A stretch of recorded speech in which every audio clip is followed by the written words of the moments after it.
네, 안녕하세요. 저는 카이스트 전산학부 김주호입니다. 마지막 발표기도 해서 좀 기술적으로 깊이 있는 말씀을 드리기보다는 좀 화두를 던지는 발표를 드리려고 하는데요. 특히 인간과 AI가 경쟁을 하거나 대체하는 관계가 아니라 왜 협업을 하는 관계로 진화를 해야 하는지, 그다음에 그런 미래를 위해서 우리가 어떤 준비를 해야 하는지 이런 좀 문제 의식을 던지는 이제 발표를 드리려고 합니다. 그 카네기 멜론 대학에 있는 제프 비검이라는 교수가 컴퓨터 과학의 가장 어려운 문제 두 가지는 첫 번째는 사람, 두 번째는 컴퓨터 공학자들에게 사람이 가장 어려운 문제다라는 걸 설득하는 것이다. 라는 이야기를 했는데요.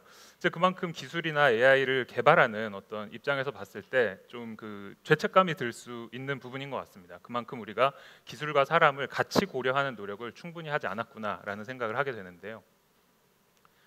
그만큼 이제 AI가 그 의미가 있게 우리의 일상에 현재 이제 들어오고 있는 다양한 양상들이 있습니다. 예를 들면 소셜 미디어에서도 페이스북을 들어가면 페이스북의 정교한 AI가 우리가 어떤 컨텐츠부터 위에서 봐야 하고 어떤 것을 보지 말아야 할지 결정을 해서 보여주죠.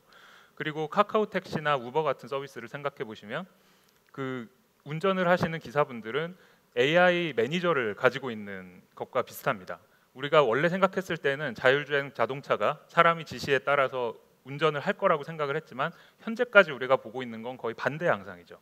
그죠? 기계가 어디 가서 어떤 손님을 태워서 어디까지 내려줘라라고 지시를 하면 사람이 운전을 하는 그런 형태가 나오고 있고, 알파고 같은 사례에서 보듯이 기계와 사람이 같은 규칙을 가지고 같은 게임을 플레이하는 그런 상황들도 많이 발생하고 있습니다. 그리고 앞에서도 저희가 말씀을 들었지만 기계가 의사 결정을 하는 경우들이 점점 많아지고 있습니다. 특히 굉장히 중요한 영역에서 그런 것들이 점점 더 늘어나고 있는데요. 예를 들면 미국의 법원에서는 사람을 구속할 것인가 석방할 것인가에 대한 의사 결정을 AI에 의거한 알고리즘에게 점점 더 맡기고 있고, 또 그 이력서를 수백 개를 모아서 어떤 사람들을 채용할 것인가, 면접을 볼 것인가에 대한 의사 결정을 하는 서비스들이 최근 들어서 굉장히 많이 등장을 하고 있습니다. 그런가 하면 사람 입장에서도 AI를 점점 더 잘 이해하고 분석해서 거기에 맞추어서 적응을 해나가려는 노력들을 또 다양하게 하고 있는데요. 대표적으로는 검색 엔진을 생각해 보실 수 있습니다. 구글 같은 복잡한 검색 엔진 AI에 맞서서 쇼핑몰을 운영하시는 분들이 내 사이트를 어떻게 하면 최상단에 띄울 것인가에 대한 굉장한 다양한 전략들을 세우죠. 그리고 이건 최근에 홍콩에서 시위를 하는 장면인데요. 여기 보시면 시위대가 어떤 최루탄을 던지고 이게 아니라 그 레이저 포인터를 쏩니다. 근데 경찰한테 쏘는 게 아니고 카메라한테 쏘는 거죠. 그 이유는 카메라의 안면 인식 AI를 교란시키기 위해서입니다. 안면 인식을 해서 시위에 가담한 사람들이 누군지를 찾아내서 이제 처벌하는 것을 피하기 위해서인데요. 이렇게 어떻게 보면 되게 사이버전을 보는 것 같은 느낌이 들 정도인데, 여기서도 결국엔 사람이 AI의 동작을 이해해서 거기에 적응을 해서 저마다 이제 목적을 달성하기 위한 노력을 하는 것이죠. 근데 이렇게 보면 사람과 AI를 굉장히 경쟁 구도로 우리가 생각하기 쉽습니다. 그리고 언론이나 이런 곳에서도 그런 이야기들을 많이 하고 있습니다. 예를 들면 AI가 게임에서 사람을 이겼다, 아니면 의사를 이겼다, 변호사를 이겼다, 모든 영역에서 이길 것이다, 이런 기사들이 매일매일 쏟아져 나오고 있습니다. 그리고 우리는 이미 체스나 바둑 같은 영역에서 이런 것들을 봤습니다. 사람 챔피언이 기계한테 뭔가 지면서 머리를 이렇게 울가매고 있는 이제 그런 장면들을 우리가 보고 있고, 아마 수많은 영역에서 이런 장면들이 조만간 반복돼서 나타날 것이라고 저는 생각을 합니다. 근데 그러면 우리는 어떻게 해야 하는가? 체스 같은 경우에는 이미 20년 전에 AI가 사람을 넘어섰죠. 그래서 체스가 어떻게 가고 있나를 보면 저희가 좀 도움을 받을 수 있을 것 같습니다. 체스의 경우에는 이제 사람과 AI가 같이 팀을 이뤄서 게임을 하는 모드들이 등장을 했는데요. 여기서 이제 보면 재밌는 것이 그 사람 챔피언이 혼자 했을 때보다 사람 챔피언과 슈퍼컴퓨터가 팀을 이뤘을 때 더 잘하고, 근데 적당한 어떤 숙련자와 적당한 컴퓨터가 팀을 이뤘을 때 오히려 더 잘하는 경우들이 나옵니다. 근데 여기서의 이제 핵심은 뭐냐면 개별 사람이나 개별 기계의 어떤 그 성능이나 능력보다 어떻게 둘이 협업할 수 있는가, 그 과정을 얼마나 잘 설계했는가에서 결국에는 성패가 갈렸다라는 것이죠. 그래서 이제 체스를 보면 이제 정말 컴퓨터를 앞에 두고 하는 이런 이제 게임의 형태도 등장을 하고 있고, 아마 우리가 지금 생각하고 있는 많은 영역에서 이런 그림들이 조만간 나타날 것이라고 저는 생각을 하고 있습니다. 인공지능이란 분야 자체가 그 정의를 생각을 해봐도 인공적으로 지능을 모사하는 것이기 때문에 사람처럼 걷고 보고 말하고 생각하는 그런 이제 기술들에 초점을 많이 맞추고 있습니다. 그런데 과연 이것이 그 주로 우리가 생각을 해야 되는 기술의 패러다임인가 생각을 해보면 꼭 그렇지만은 않은 것 같습니다. 사람과 AI가 협업을 하고 공동의 목표를 가졌을 때 어떻게 업무를 적절히 분담을 해서 상호 보완적인 관계로 진화를 할 수 있을 것인가에 대한 고민이 필요하다고 생각을 합니다. 그런 관점에서 이제 저희 연구실은 그런 사람과 컴퓨터, 사람과 AI의 상호작용 자체에 대한 연구를 해오고 있습니다. 특히 교육이라든가 의사결정, 어떤 참여형 기술 이런 분야에서 어떻게 하면 이런 기술이 사람을 도와서 공동의 목표를 달성할 것인가에 대한 연구를 주로 진행을 해오고 있고, 그런 관점에서 저희가 진행하고 있는 3가지 정도의 인간 AI 협업의 사례를 간단히 한 프로젝트당 한 1, 2분 정도씩 간략하게 소개를 드리려고 합니다. 첫 번째 케이스는 그 학습용 영상을 보는 상황인데요. 많은 분들이 유튜브나 이런 사이트들을 통해서 뭐 요리하는 법을 찾아보거나 가구 조립하는 법을 찾아보고 포토샵의 어떤 효과를 입히는 것을 찾아보는 이제 그런 그 일들을 많이 하면서 일을 배웁니다. 근데 이런 경우에 아마 경험이 많이 있으시겠지만 특정 정보를 찾거나 특정 어떤 그 스텝을 반복해서 보거나 내가 이미 아는 부분을 건너뛰어보는 이런 작업들이 굉장히 힘이 듭니다. 그래서 비디오와 이런 목차가 있으면 그런 작업들이 굉장히 이제 수월해질 수 있는데, 그러면 이제 이것을 어떻게 할 수 있는가? 그래서 저희가 웹사이트를 만들었습니다. 유튜브처럼 들어와서 이런 영상을 보는데 이제 중간 중간에 비디오가 멈추고 간단한 퀴즈가 나옵니다. 지금까지 본 부분을 한 줄로 요약을 해보세요. 아니면 이 설명들 중에 어떤 게 가장 좋은 요약이라고 생각을 하십니까? 이런 이제 간단한 퀴즈를 학습자가 풀면 이것이 이제 쌓여서 그 영상 요약을 위한 어떤 인간과 AI의 협업 알고리즘이 속에서는 이제 돌고 있습니다. 학습자는 모르더라도. 그래서 그 결과 사람은 영상에 시청하면서 그냥 자연스럽게 퀴즈에 답을 하고, AI는 그 적절한 질문을 던지고 답을 수집을 해서 양질의 이제 그 요약을 뽑아내는 것이죠. 그러면 그것들이 이제 제공이 되면 후속 사용자들은 이걸 보면서 더 효율적으로 영상을 시청할 수 있는 가능성이 생깁니다. 두 번째는 이제 약간 다른 영역으로 제가 소개를 드리려고 하는데요. 이번에는 요리입니다. 요리가 재밌는 것이, 예를 들어 초콜릿칩 쿠키를 만들고 싶다 해서 웹사이트에 검색을 해보면 수백 수천 가지의 저마다의 다른 레시피들이 올라와 있습니다. 어떻게 보면 집단지성의 한 사례라고 볼 수도 있을 것 같은데요.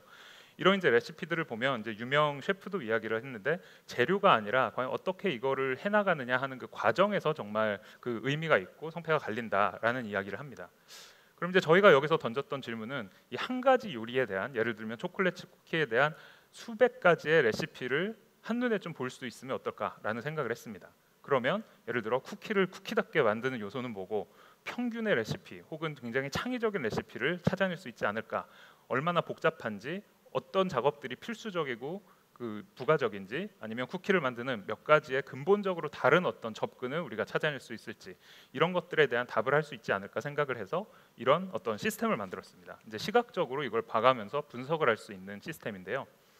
일단 그 핵심 요소만 간단하게 설명을 드리면 레시피 지도가 있습니다. 여기서는 수백 가지의 어떤 초콜릿 쿠키 레시피를 유사한 것들끼리 뭉쳐서 이제 보여주고, 비슷한 접근이라고 할 수 있는 것들을 하나의 그룹으로 지어서 보여줍니다.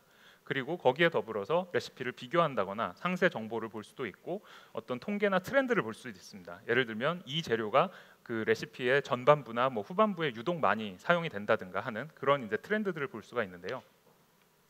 그 뒤에서는 역시 그 자연 언어 처리를 한다든가 레시피 그 텍스트에 대한, 그다음에 그거를 이제 컴퓨터가 잘 이해할 수 있는 트리라는 형태의 구조로 표현을 하고, 그걸 통해서 레시피 사이의 유사도를 계산하고 군집화를 하는 이제 이런 과정들이 뒤에서 일어납니다.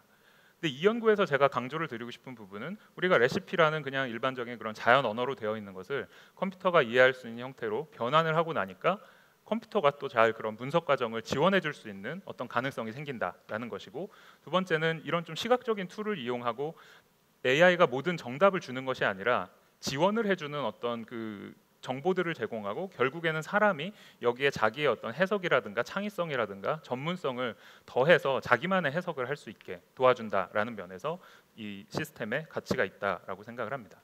그래서 관심이 있으신 분들은 더 보실 수 있을 것 같고요. 그 사람은 여기서 레시피 탐색이나 비교 분석을 하고, AI가 그럼 레시피 간의 어떤 유사도를 계산해서 이런 지도를 만들고, 그러면 이걸 가지고 직관과 데이터를 결합할 수가 있는 것입니다. 그래서 이런 저희 웹사이트를 통해서 실제 한번 저희 서비스를 사용해 보실 수도 있습니다. 이제 마지막 사례에서는 제가 토론에 대한 말씀을 드리려고 합니다. 이 온라인 토론 같은 걸 생각해 보시면 그 많은 어떤 조직들이 카톡이라든가 슬랙이라든가 이런 걸 통해서 의사결정을 내리고 뭐 예를 들면 어떤 행사를 조직하거나 뭐 시위를 하거나 이런 이제 중요한 일들을 하는데요. 이럴 때 이제 토론에 아마 대부분의 분들이 참여를 해보셨겠지만 어렵습니다. 왜냐하면 토론을 참여하는 입장에서는 챗이 워낙 이제 빨리 흘러가기 때문에 지금 우리가 무슨 얘기를 하고 있는지, 누가 어떤 의견을 냈는지 이런 것들을 제대로 추적하기가 어렵고, 진행하는 입장에서는 어려움이 더 많습니다. 왜냐하면 사람들을 다 집중을 시켜야 되고 요약도 해야 되고 동의도 구해야 되고 아이디어가 부족할 땐 또 아이디어를 끌어내야 하는 다양한 일들이 있기 때문인데요. 그래서 이런 그 작업을 지원하기 위해서 토론의 진행을 돕는 툴을 저희가 만들었습니다. 그래서 이 툴을 이제 보시면 왼쪽에 있는 부분은 토론의 요약을 보여주는 패널입니다. 그래서 어떤 토론의 전체 목차라든가 현재 우리가 어떤 얘기를 하고 있고 사람들이 또 자발적으로 거기에 어떤 핵심 내용을 추가할 수도 있습니다. 그리고 두 번째는 진행 멘트 추천인데요. 이건 이제 실시간으로 토론의 어떤 흐름을 이해해서 AI가 적절한 멘트를 추천합니다. 예를 들면 좀 추가 아이디어 없으세요? 아니면 이 A라는 분이 이런 얘기를 했는데 여기에 대한 어떤 반론은 없으신가요? 이런 식의 멘트를 추천을 해주는 거죠. 그래서 간단하게 여기 영상에 보시는 것처럼 실시간으로 이 밑에 파란색의 어떤 그 멘트들이 계속 변화합니다. 그러면 토론을 진행하는 입장에서는 보고 적절한 것을 선택해서 누르면 그냥 그게 이제 메시지가 나가는 것이죠. 그리고 이제 개별 어떤 그 사람의 메시지에 대해서도 간단한 어떤 추천 댓글 같은 것들을 제공을 합니다. 그래서 이제 저희가 그 실제 이제 스터디를 했었는데 이런 토론 요약 패널이 보였을 때는 이제 베이스라인은 아무것도 없는 경우고 두 번째가 패널이 있는 경우인데 진행 멘트 수가 전체적으로 감소합니다. 왜냐하면 요약이 제공되기 때문에 굳이 진행을 할 필요가 없다라는 것이고요. 근데 마지막은 여기에 실시간 추천이 들어갔을 때 이 파란색이 시스템이 추천한 것을 그 진행자들이 선택한 횟수인데 훨씬 늘어나는 걸 보실 수 있습니다. 그만큼 쉬운 어떤 진행 멘트들이 적절하게 추천이 되면 굉장히 활발한 어떤 진행이 일어난다라고 이제 이해를 하실 수 있을 것 같습니다. 그래서 이 시스템에서는 사람이 말 그대로 토론을 진행하는 상황에서 AI가 양상을 분석해서 적절한 진행 멘트를 제시하고 그래서 사람이 주도하는 상황에서 효율적으로 토론 진행이 가능해집니다. 그래서 제가 이 세 가지 사례를 굉장히 빠르게 일단 소개를 드렸는데 아마 이제 보시면서 이런 생각을 하셨을 수도 있을 것 같아요. 아니 이걸 그냥 다 AI로 자동으로 하는 시스템을 만들지 왜 사람을 돕고 사람이랑 같이 하는 그런 시스템을 굳이 만들어야 했는가? 자동 요약, 자동 레시피 분석, 자동 진행하는 AI를 만들면 아마도 뭐 언론의 주목을 더 받거나 제 연구가 더 많은 사람들이 이제 찾아보거나 했을 가능성도 있을 것 같습니다. 그런데 이제 저희가 좀 사용자 관점에서 생각을 해보면 실제 어떤 영상 학습자라든가 레시피를 분석하는 셰프나 아니면 토론 진행하시는 분들이랑 얘기를 해보면 이게 과연 이분들이 원하는 솔루션인가? 이라는 좀 근본적인 질문을 던지지 않을 수가 없습니다. 그래서 이런 과정을 생각을 해보면 일단 저희도 처음에는 전체를 한번 자동화해서 AI 솔루션을 만들어 볼까라는 질문으로 출발을 보통은 합니다. 그런데 이제 좀 고민이 드는 거죠. 근데 왜 이거를 다 굳이 이렇게 해야 되지? 이게 정말 도움이 되는 솔루션이 맞을까? 원하는 대로 기술이 다 돌더라도. 그러고 나면 이제 중요한 질문이죠. 그럼 왜 전체를 자동화하지 않아야 할까? 자동화가 필요하지 않은 부분은 뭐고? 결국 여기서는 그러면 어떻게 그거를 할 수 있을 것인가? 결국 이 문제에 있어서 어느 정도의 AI가 적절한가에 대한 판단이 굉장히 중요한 문제입니다. 그리고 그런 적절한 부분을 판단을 하고 나면 결국에는 인간과 AI가 협업을 어떻게 더 잘할 수 있을지에 대해서 기술적인 어떤 또 인터페이스적인 그런 이제 고려들을 할 수가 있는 것이죠. 그래서 그 자동차를 예를 들면 굉장히 유명한 이제 디자이너인 돈 놀만이라는 교수님이 하신 얘기인데 우리가 흔히 이야기하기에 자동차 사고는 90%가 사람의 어떤 오류나 부주의에서 발생한다. 근데 과연 이렇게만 볼 것인가? 라고 생각을 할 수 있습니다. 왜냐하면 자동차라는 기계도 어떻게 보면 기계가 잘할 수 있는 빨리 속도를 낸다든가 이런 것들에 대해서는 최대한 해놓고 어떻게 보면 기계가 못하는 거를 또 사람한테 전가했다고 볼 수도 있는 것이죠. 그런 면에서 봤을 때 이런 오류나 부주의가 사람의 문제가 아니라 사람도 사실 이런 정밀하게 후진으로 들어가고 이런 것들을 잘 못하기 때문에 이거를 굳이 사람이 다 하는데 그렇기 때문에 사람이 사고 내는 것을 과연 우리는 사람의 탓으로만 보아야 할까? 이거를 디자인과 공학의 문제로 보고 기술이 사람을 어떻게 더 잘 도울 수 있을지의 문제로 치환을 해서 생각을 해볼 필요가 있다라는 이제 말씀을 드리고 싶습니다. 그리고 이제 저는 이제 마지막 슬라이드인데요. 그 이제 AI가 저는 이제 햄을 만드는 어떤 새로운 기술의 비유를 할 수 있을 것 같습니다. 예를 들어 저희가 김밥집을 하는데 AI라는 엄청나게 이제 그 값싸고 맛있는 햄을 만드는 신기술이 나온 거죠. 그래서 이제 모두가 열광을 하는데 김밥집의 입장에서는 햄이 맛있어지는 건 좋은데 그것만으로 장사가 잘 되는 건 아닙니다. 그죠? 고려해야 될 부분이 많습니다. 그 데이터에 대한 부분, 뭐 법이나 제도는 또 어떤지, 사회적 인식, 또 윤리적인 요소는 없는지, 그리고 제가 하는 그 인간 컴퓨터 상호작용이라는 분야는 저는 약간 김 같은 좀 존재라고 생각을 하는데 이런 그 기술들을 어떻게 잘 감싸서 사람들에게 적절한 경험을 제공해 줄 것이냐 측면에 대한 고려도 필요하죠. 그래서 이런 부분들이 다 아우러져야 정말 AI의 그런 혁신이 실제 우리 삶에 의미 있게 적용될 수 있겠다라는 생각이 듭니다.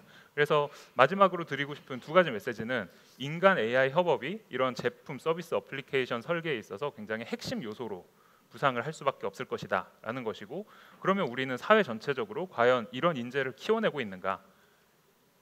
인간과 AI가 함께 협업할 수 있고 협업을 잘 만들어낼 수 있는 그런 교육을 해야 되겠다라는 말씀을 드리면서 발표를 마치겠습니다. 네, 감사합니다.